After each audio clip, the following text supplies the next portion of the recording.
An old online game I used to play as a kid was supposedly shut down 12 years ago, but last month I found a server still running with exactly one other player logged in, standing perfectly still, waiting. If a story like that gets under your skin, hit subscribe, because I still don't understand who was on the other end. When I was a teenager, I spent an embarrassing amount of time on a small browser-based multiplayer game called Hollow Fields. It wasn't anything special by today's standards, just a simple pixelated world where you could walk around, chat with other players, and build little plots of land. It had maybe a few thousand active users at its peak, run by a tiny independent developer who eventually stopped updating it. By the time I was in college, the servers had officially gone dark, and the website just displayed a message saying the game had been discontinued. I hadn't thought about Hollow Fields in years until a random late-night wave of nostalgia sent me digging through old bookmarks. On a whim, I typed the old URL into my browser, fully expecting a dead link or a parked domain. Instead, the site loaded, slowly, awkwardly, with broken images and outdated formatting, but it loaded. And more surprising than that, the login screen still worked.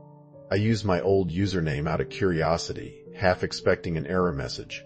It let me straight in, no password reset required, like the account had simply been sitting there untouched for over a decade. When the game loaded, I found myself standing in the same starting field I remembered from my teenage years, pixelated grass and all, except everything else around it was empty. No other players walking around. No chat activity, just silence, and the faint looping background music I hadn't heard in years, still playing on some ancient server somewhere. I wandered around out of nostalgia for a while, revisiting the little plot of land I used to decorate, which was still there exactly as I'd left it. It was strangely comforting, like walking through an abandoned childhood home. I assumed I was completely alone on the server, some forgotten instance still technically running because nobody had ever bothered to shut it down. Then the player counter in the corner of the screen, which had read 1 this whole time, changed to 2. I froze for a second, genuinely startled. I hadn't heard anything about anyone else knowing this server still existed. I opened the player list, and there it was, a username I didn't recognize, something like a string of random numbers and letters rather than an actual name. I tried walking toward the coordinates listed for that player, curious more than anything. I found them standing in the middle of what used to be the game's central town square, completely motionless, character sprite facing directly at the camera, which in this old engine meant facing directly at me. I typed a simple hello into the chat box, no response. I waited a minute, tried again, still nothing. I assumed it was an inactive account, someone had simply left logged in, maybe an old bot account nobody had ever cleaned up. I decided to test something.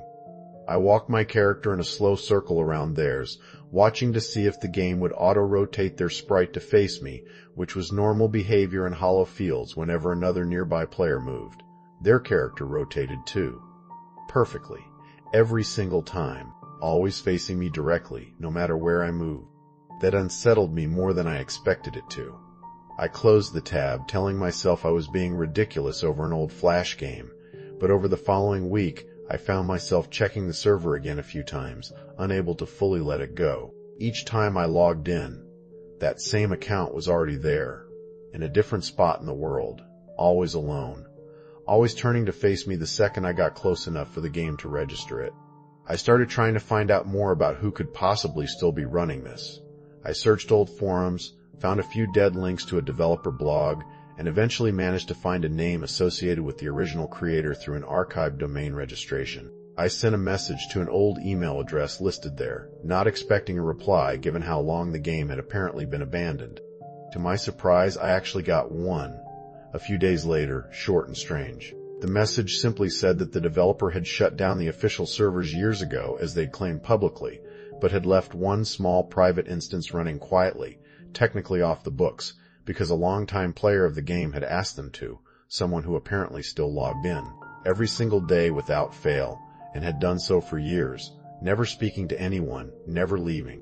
The developer said they didn't know why and honestly didn't want to know and had simply let it continue rather than confront whatever was going on, since it wasn't hurting anyone as far as they could tell.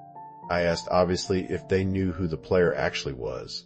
The reply I got was the last one I ever received from that email address. It just said that the account had originally belonged to a player who died several years back, a longtime regular from the early days of the game, and that the developer genuinely didn't know who, if anyone, had been logging in under that account ever since. I haven't gone back into that server since I read that message. I don't know if I ever will. Some part of me still wonders whether it's simply someone keeping a strange, sentimental ritual alive in honor of an old friend, quietly maintaining a small dead corner of the internet as a private way of remembering someone. I choose to believe that's what it is, because the alternative feels like something I'd rather not spend too much time thinking about. I've come to believe that even the smallest, strangest corners of this world are sometimes watched over gently, in ways we're never fully meant to understand, long after we assume everyone else has stopped looking. If you've ever stumbled across something online that felt like it shouldn't still be running, tell us about it in the comments. We read every one.